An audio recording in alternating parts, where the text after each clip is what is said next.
And joining us now in his first appearance on Face the Nation, the new White House Chief of Staff, Jack Lew. Mr. Lew, let me just put this to you directly. Bill Daley, your predecessor, warned the president about getting into a fight with the Catholic Church if he went forward with the policy of forcing Catholic institutions to buy this birth control coverage for their employees. The vice president warned him against that. He went ahead with that policy. Is that the reason that Bill Daley left and you're here sitting in this chair today? No. Bob, good to be with you this morning. The president has two very strong principles that have been at work throughout. One is... The question was, is that why Bill Daley left? He announced a policy that was going to take some time to implement.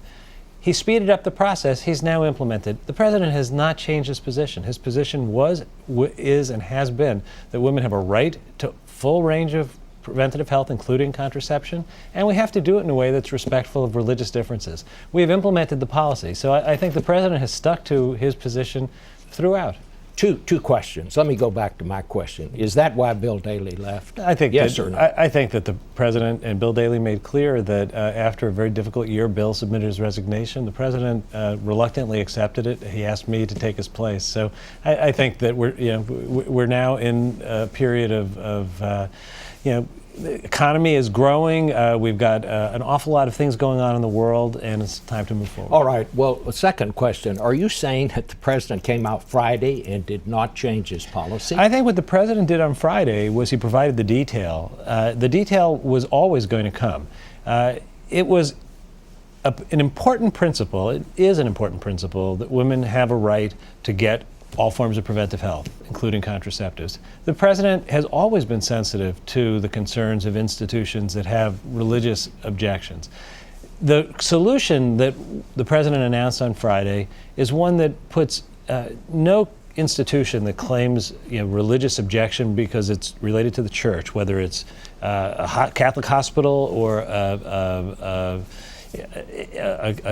Catholic university, in the position where they either have to pay for or provide benefits that they find objectionable, but women will have the right to get them.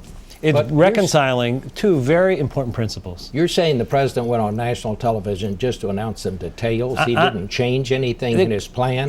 Why were the Catholics objecting? Well, it's clear. Why did some of them after that say, okay, that's a step in the right direction? So look, it's clear that the policy that was announced at the end of January generated quite a lot of attention. It's also clear on Friday when the president made his announcement that the Catholic Health Association, which understands both healthcare reform and the healthcare system very well, the Catholic charities, they embraced what the president announced because it did successfully bring together these two principles.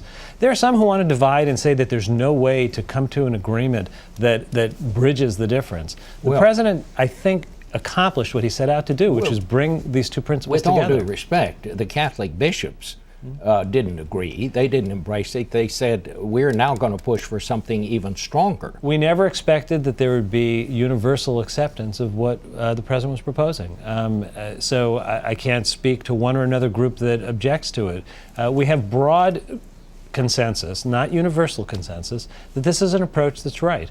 We're going to go ahead and implement it, and women are going to have access, and institutions like Catholic universities and Catholic hospitals will not be in the position that they had feared. I think that's a good resolution. It draws on the best in the American tradition. If the Congress in some ways tries to abridge this, we're already seeing Senator Blunt saying that he will introduce an amendment now that will allow any organization that has a moral objection, religious or otherwise, to be able to, that they won't have to do it. We don't. The president, I take it, would veto something like that. I'm not going to address hypotheticals. The president's going to go ahead and implement the Affordable Care Act. We've made every effort since its enactment to implement it. We will continue to. I think that it's not going to come to pass. Mr. Lew, we want to thank you very much for coming and being with us. Good to be with you, Bob.